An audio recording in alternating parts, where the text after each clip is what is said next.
morning, everyone. I'm Tom Gilligan, Director of the Hoover Institution. Welcome to today's Hoover Virtual Policy Briefing.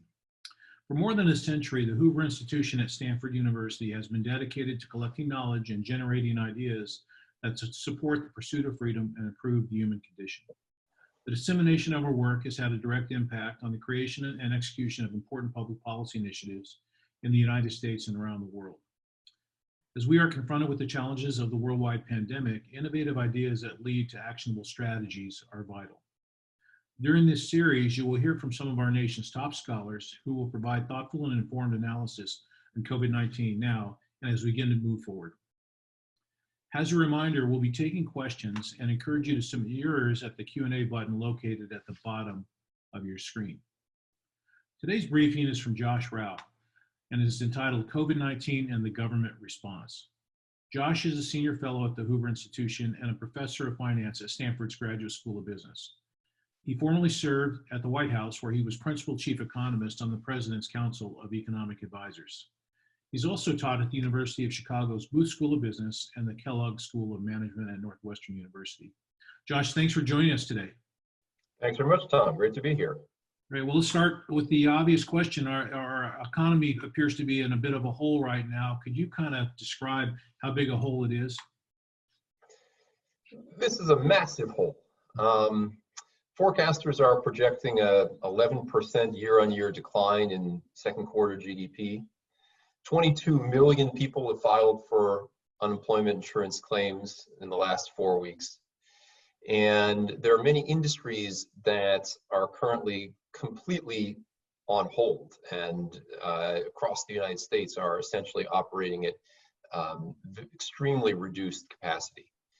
So this is something that is essentially unprecedented in the history of economic data, in particular how quickly this crisis has set in. To put the unemployment number in some perspective, if you look at rolling 52-week unemployment claims, so you add up the unemployment claims, the new claims over the past year, because we had very, very few before this crisis, that number currently would be not much higher than the 22 million that I mentioned. During the Great Recession, over a period of years, the new claims got up to over 30 million, but it took a couple of years for that to happen. So the swiftness with which this has happened and the depth of this is almost unprecedented. So what economic challenges should the federal government be addressing, and what kind of principles or themes should guide the actions of the government? Well, I'm going to be speaking largely today about the part of government policy that is fiscal policy, meaning the government spending and tax policy response, that piece of policy, and in particular the attempts to mitigate economic damage in the crisis. And I'm going to largely take the health policy decisions of policymakers as given. And by that I mean specifically the decisions by governors to impose very aggressive stay-at-home orders. And I'm going to generally be speaking about, given that decision, how should we assess the government's economic policy response. But before I go there, I do want to say that there's one piece of government policy that I think we do need to acknowledge, and we need to acknowledge the impact that it has on the economy, and that is the lockdowns themselves, that the lockdowns themselves are carrying risks and consequences that no economic policy can fix. Now, the lockdowns themselves are not by themselves the only thing that is going on. And how do we know that? If we look at things like reservations at restaurants from the website OpenTable, or we look at data on airline bookings from the airline industry, we see that even before the severe lockdowns, and actually even before President Trump declared a national emergency on March 13th, there had already been a very, very substantial drop-off in those activities. As individuals responded, looked at the situation, assessed their own risks, assessed what was going on, and responded accordingly. So even before March 13th, OpenTable bookings in the US were already down by 48%, and airline traffic was already down by 30%. And then if you fast forward 10 days to when California did its first lockdown, did the first major lockdown or stay-at-home order in the US, by that point already, restaurant reservations had already completely dried up, and airline traffic was also already down to just 10% of what it had been before. So it's not only the government's policy response that's causing the economic disruption, but it is true that the government's policy response is contributing to it. And I think it's before kind of going on to the fiscal policy piece of it, I think it's important to note that the governments have largely ignored the ability of individuals to take responsibility for assessing their own degree of risk to the virus and to make decisions accordingly.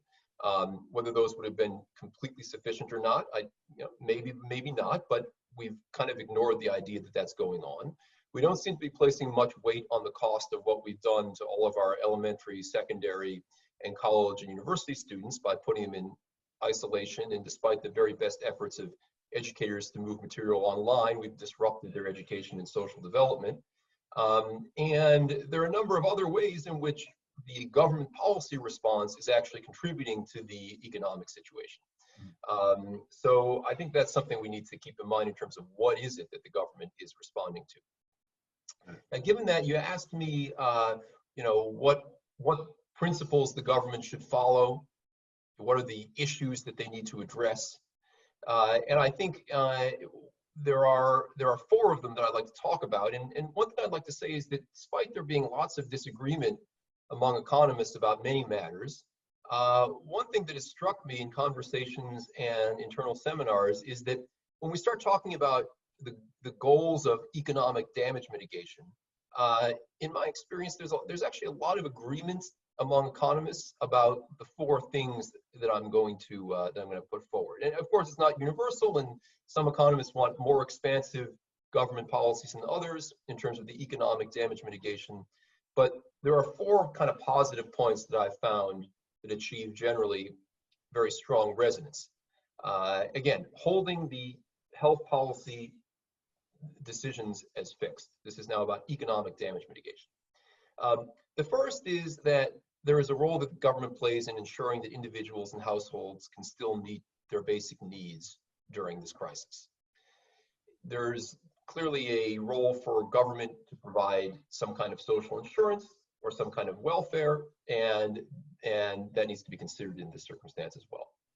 The second is limiting inefficient job separation. So there's clearly a great concern that if an individual is fired from their job and they go on unemployment, even if they're being fully compensated for the financial cost of their having been laid off for the time being, there is a question of what happens when the recovery begins again. Will they be able to simply go back to their job, or will the labor market be characterized by an inefficient amount of job separation? So I think policymakers want to think about and have been thinking about this problem of how do we limit inefficient firings of individuals and inefficient separations of workers and firms, because we believe that there will be an end to this crisis at some point, and we want the economy to return as much to normal as it can. And if there have been a lot of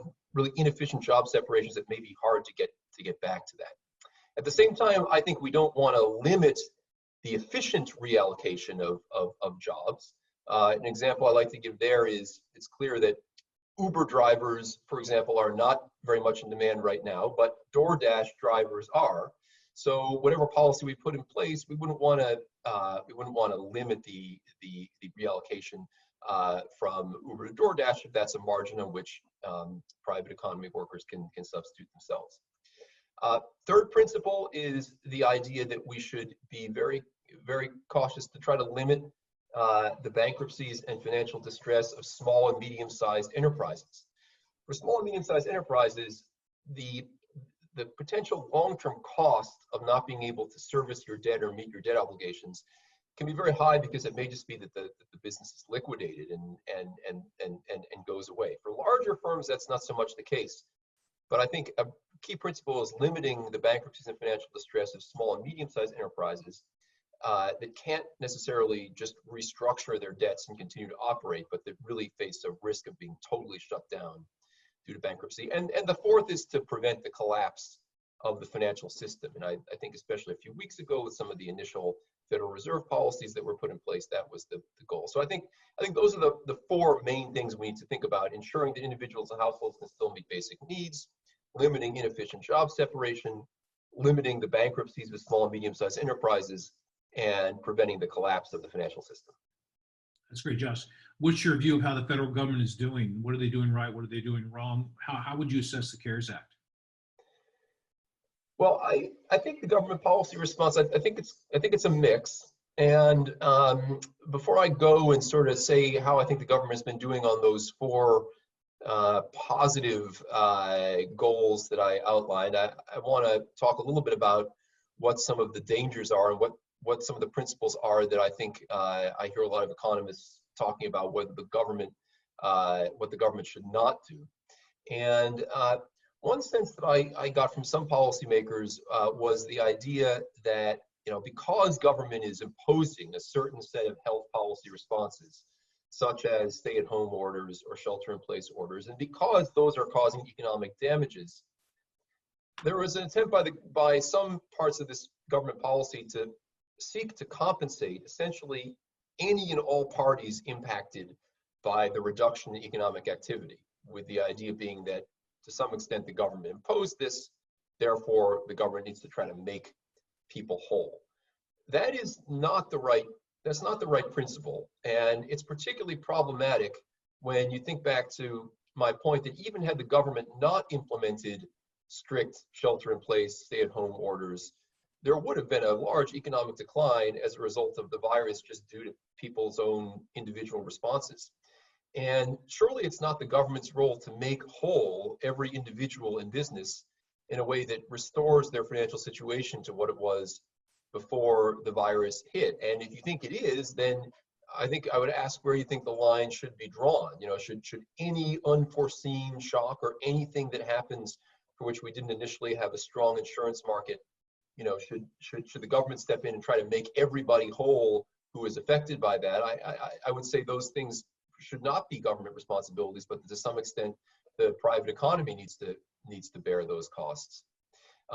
And so related to that, I think there is a second point, which is the question of who should bear losses when something like this happens. And I spoke before about some areas where I think government support would be warranted, but one place where the government really should simply let the market work is in the world of investments. I mean, yes, one needs to worry about avoiding the collapse of the financial system. I pointed that out. But surely people or businesses that voluntarily bought stock or bonds in companies in hopes of achieving higher returns on their money should privately bear those costs when the economy as a whole, or those businesses in particular, experience negative shocks. These are, after all, the risks that investors take when they seek higher returns by buying stocks or buying high yield bonds or buying securities where they're hoping to achieve a higher return. The capitalist market system is one in which investors bear losses for these shocks, and in return for agreeing that they will bear those losses, they get the upside when things go well. And so, particularly if the federal government takes actions in the name of helping big companies, it's really helping the investors in the stocks and bonds of those companies. Those investors are typically deep-pocketed individuals and institutions, and the money that is committed today to assist those companies is going to have to be financed out of government borrowing. Is going to have to at some point be repaid by taxpayers, and it's not clear why we should bail out investors beyond the point where we're sure that we've shored up the financial system. So having made those comments, I will now say a few words about the CARES Act and how I would grade some of the pieces of it. CARES Act was $2.2 trillion total dollars in spending, and one of the pieces of the CARES Act that I think was the most targeted towards the goals that I mentioned is in fact the Paycheck Protection Program, the PPP, that I'm sure many of you have read about, the $349 billion in loans to small businesses that are forgivable if the businesses spend them on payroll and rent and a few other things. Now, the program is not perfect, and I think maybe the coverage of the program has been one that's highlighted more of the problems with it than some of the successes of it. But what I think is positive about the Paycheck Protection Program is that it is at least targeted towards the goal towards two of the goals that I mentioned: limiting SME bankruptcies, limiting the bankruptcies of small and medium-sized enterprises, and limiting inefficient job separations. So limiting the firing of workers who lose their job and not be able to find a new one when the economy starts to have potential again. They've run through that money very quickly. The Senate majority is asking for $250 billion more for that Paycheck Protection Program. There have clearly been problems with the program. It seems like some companies that don't need it have gotten it. There's no differentiation among companies that are still able to operate at 100% capacity because maybe you're a grocery store versus one that is, totally, shut down because you're a bed and breakfast. Those things need to be fixed up when the money is renewed. But I think that the underlying goals of the Paycheck Protection Program are well targeted towards what I outlined. On the other end, on the sort of bailing out of investors end, I would have less praise for the direct expenditures that are going to specific industries, direct and particularly direct aid to large corporations that's in the CARES Act. One area that I've written a piece about is airlines. There is some $60 billion of direct aid to airlines. About half of it is to cover wages, and the other half are loans. And I think this is just, even though we can say that it's to cover wages, this is a very inefficient way to prop up an industry, and certainly a very inefficient way to address the potential employment question for the workers. And it's inefficient because you think about the airlines, the three major airlines, Delta, American, and United Airlines, all of those airlines did Chapter 11 bankruptcy filings in the last 20 years. All of them have spent, and in fact, during the time that one does such a filing, if you're a large company, you spend years in bankruptcy. If you flew on a plane on United Airlines between 2002 and 2006, you flew on a flight that was operated by a carrier that was in Chapter 11 bankruptcy. And so it's a bit puzzling to ask the question, why should we bail out the shareholders and creditors of these airlines who willingly took risk in the name of maybe name of doing other things. If we're worried about job losses, there are ways that we can address job losses on a more macroeconomic way. Hey, Josh, Yeah. you think differently about SMEs versus investors in big companies. Tell us what the difference is in your mind. Why should we not be able to bail out large corporations, but bail out small firms? So this goes back to a principle of corporate finance that asks the question, for a given company, what is the cost of financial distress? How bad is it for the company's ability to continue to operate if it can't meet an interest payment, or it can't get the bank to roll over its debt? And that's called the cost of financial distress. And the cost of financial distress for large corporations is generally thought to be on the modest side. And the reason is, and of course it depends on the circumstance, but the reason is that those corporations have access to this Chapter 11 bankruptcy proceeding. And what usually happens in a Chapter 11 bankruptcy is that the firm is able to continue to operate because they're able to get additional loans from usually the same people who were loaning the money before, the senior creditors, called veteran possession financing. And that allows the companies, so in the United Airlines example, allows the company to continue to operate during the time that it's in Chapter 11.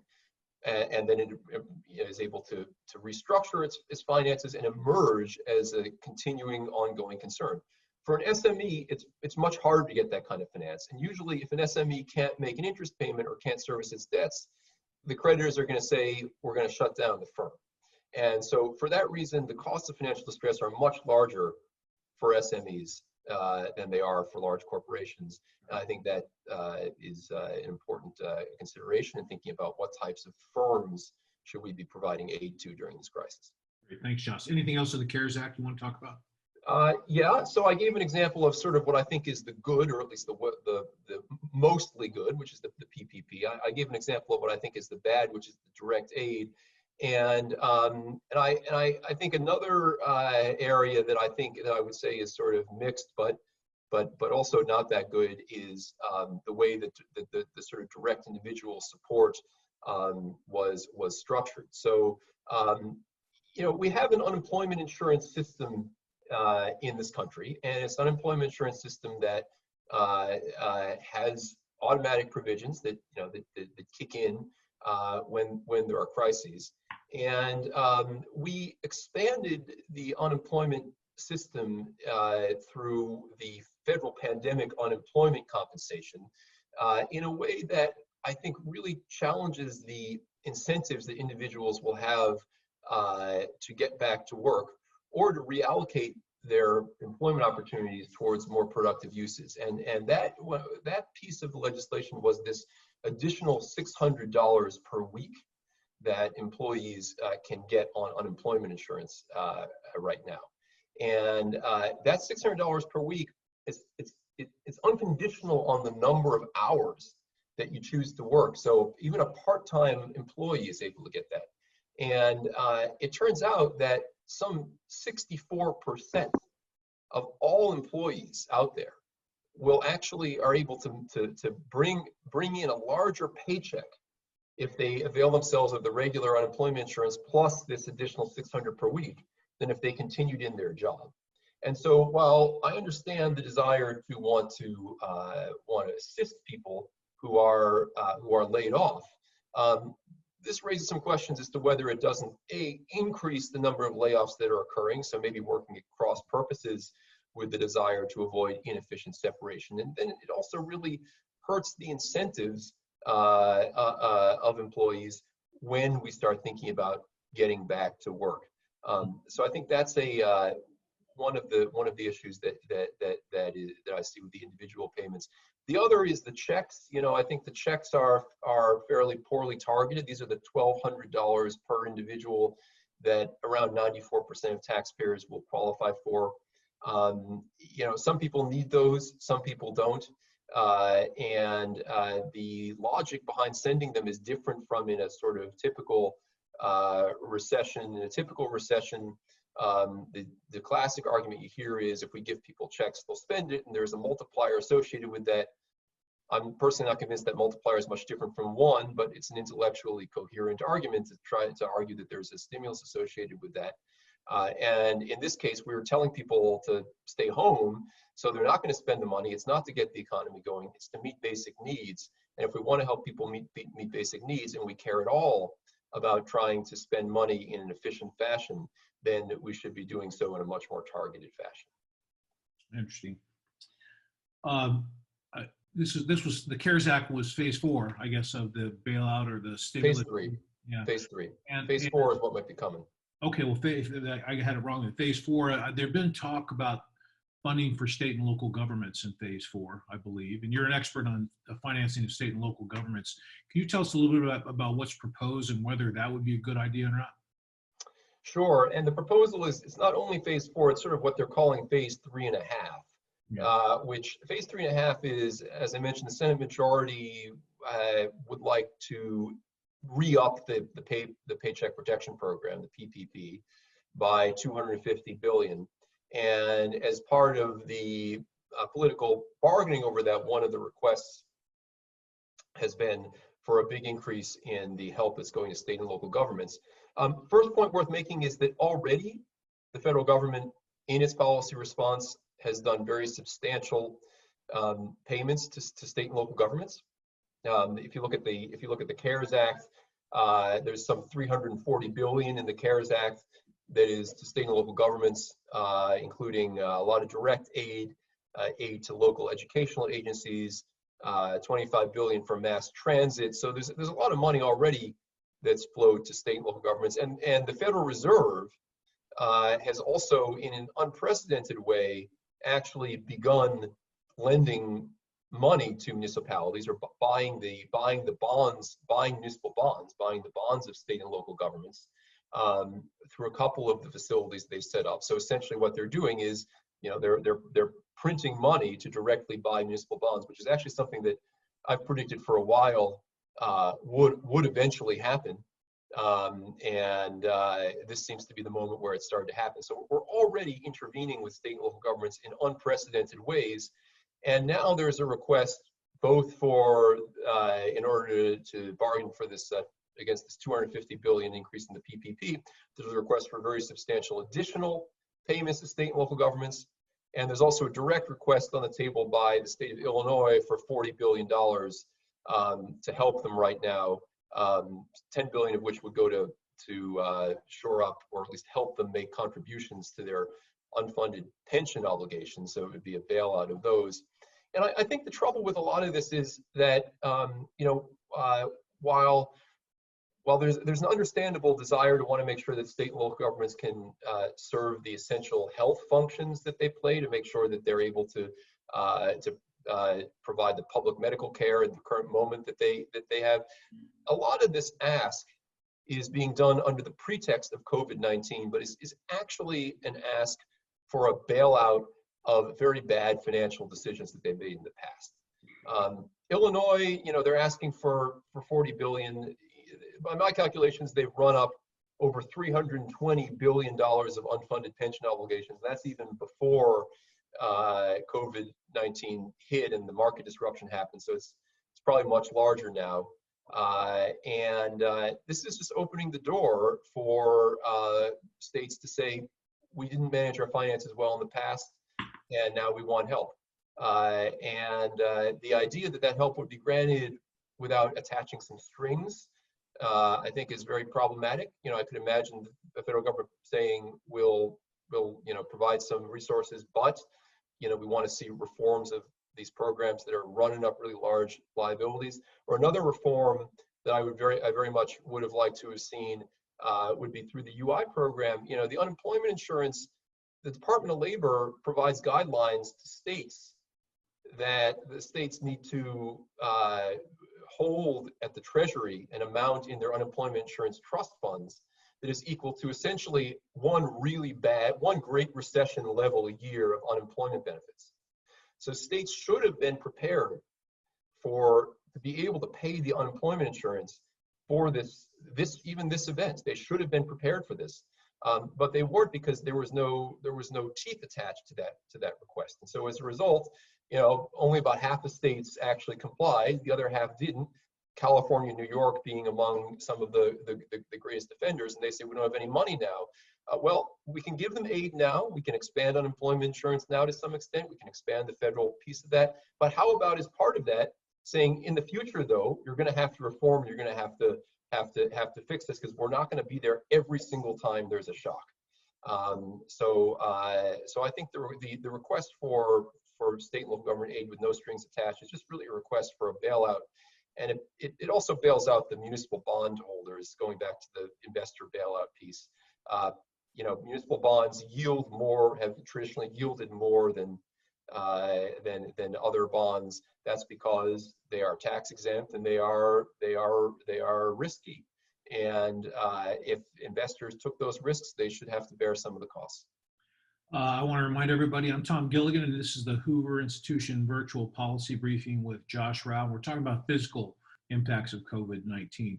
Josh, Katie asked the following question that kind of relates to your last answer. She says, it's my understanding that the provisions in the unemployment benefits that have been adjusted to reflect the economic uncertainty of this pandemic will return to pre-pandemic benefits once this is over. Could you expand on why incentives would not be there to return to work once it is safe to do so?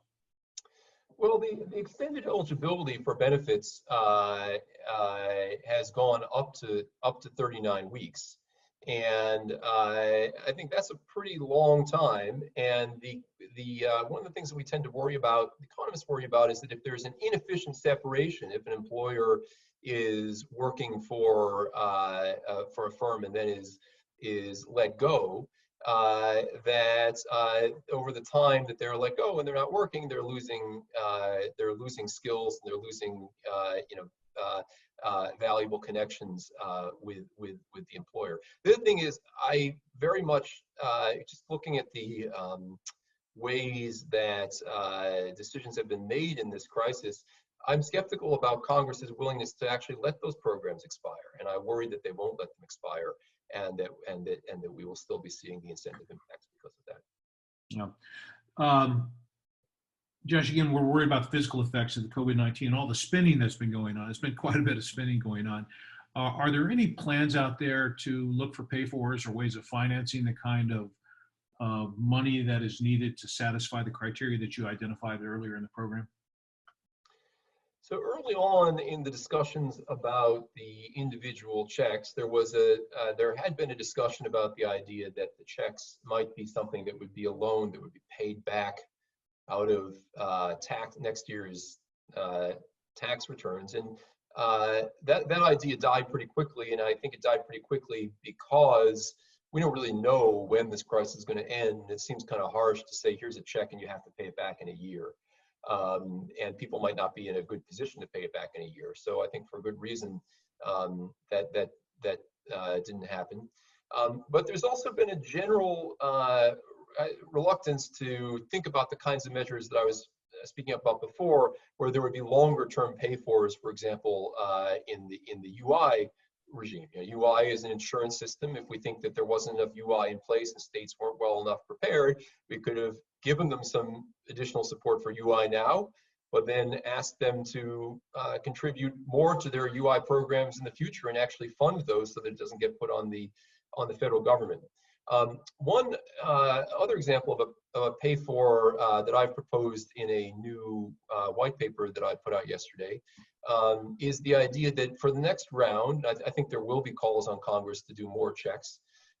For the next round, if what we're really about is not trying to stimulate the Keynesian economic stimulus, if what we're really about is not just handouts or giving households money, but if what we're really about is helping households deal with liquidity problems, helping them pay their bills, helping them not fall behind on their payments, that we should consider long-term pay-fors. And my white paper is an example of one particular long-term payroll that we hope might be long-term pay-for that we hope might be considered, which is the idea that for the next round, Congress could offer people the option, so it'd be voluntary, of taking a check, say an amount of $5,000. And if you take the check, then you will have to pay that amount back, but not for a long time. And the way that you pay it back over a long period of time is that when you first claim Social Security, when you turn, well, right now it's around 66 years and 2 months, but it'll be going up to 67. When you first claim Social Security, you'll actually have to delay your first claimed paycheck for long enough to be able to pay the loan back. And we find that in most cases, we would expect that people would be able to pay the $5,000 back, even with a little bit of government interest at a very, very low government interest rate, within a matter of just a couple months. So 2 months is a pretty typical amount of time. So essentially, you're agreeing that you're going to retire from your career 2 months later in exchange for taking liquidity now. So that's one idea out there. Interesting. Michael has a fascinating question, Josh. I don't know whether you have enough data to answer it. He says, as you examine what other countries have done in the face of the pandemic, are there any that stand out in your mind as seeming to have gotten it right with respect to fiscal considerations? Yeah, well, I think on the also going back to the unemployment insurance, there are countries that do much more than we do of what's called work sharing. So Germany is one example. They call it Kurzarbeit in Germany. So work sharing. So work sharing is kind of like a partial unemployment insurance, and it says that if your employer wants to reduce your hours and there's usually some pre-specified amount by which they can reduce it, that you can claim UI, you can claim unemployment insurance for that reduction in hours, and then it can be ramped up again. So the reason that I think that's a good approach is that it limits the extent to which you just have that detachment of the worker from the job. And now we have that to some extent here in the U.S. because there are 29 states. Unemployment insurance is a state program. There are 29 states that do some form of work sharing as part of their UI program. But I think that if we had wanted to really shore up UI and to make it targeted towards this particular problem, that type of fiscal approach would have been good. Interesting. Our colleague Annalise Anderson asked a question about the current debate is about moving from these large-scale social distancing policies to something a bit more limited, involves screening, testing, quarantining, etc. I know you're not a medical professional, but do you have any thoughts about the economic trade-offs associated with that? And then we have other questions that folding into that ask about what will be the fiscal requirements of the federal government as we work out of this situation into getting back to a normal or a new normal type situation. Okay, so as I mentioned, I think that we have to recognize the fact that the shutdown of the economy does have very significant impacts, and it's not about money versus lives; it's about lives versus lives. And so, when we are literally telling all of our students, again, we're isolating everybody, and we're severely disrupting their education and social development for something that we don't even really know, how well it's going to work. It's very untargeted. I think we're imposing very, very large economic costs. Obviously, major parts of the economy are completely shut down, and it may not be possible for some of them to return in the near term, but it is very important that we think about the social, not only the financial costs, but the social costs and the real costs on people's lives of continuing along the path that we have. You asked about what about the fiscal situation when we return to normal? Well, we've just spent $2.5 trillion if you add up CARES and the phase 2, and we've done so in ways that I fear are not very targeted. And I think that we had a problem with deficits before this.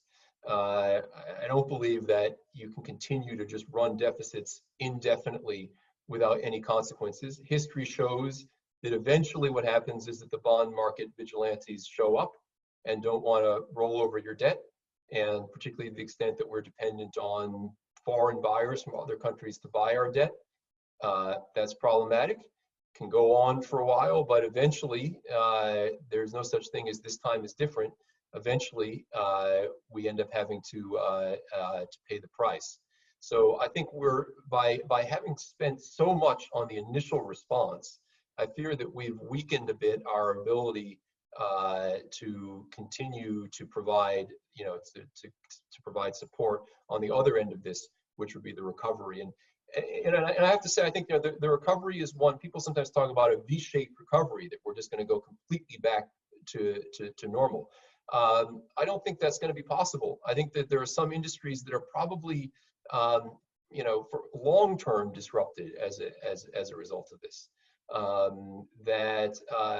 The disruption to say the hospitality business, we've now gotten comfortable with doing a lot of things such as these excellent Hoover briefings over Zoom technology, type technology, and so I think that there's just going to be much less in the way of travel going forward, and we need to think about how quickly can the economy and can the job market reallocate towards other productive economic activities. I don't think the level of economic activity has to be permanently lower, but it is going to be in very different things in some cases than we've had in the past.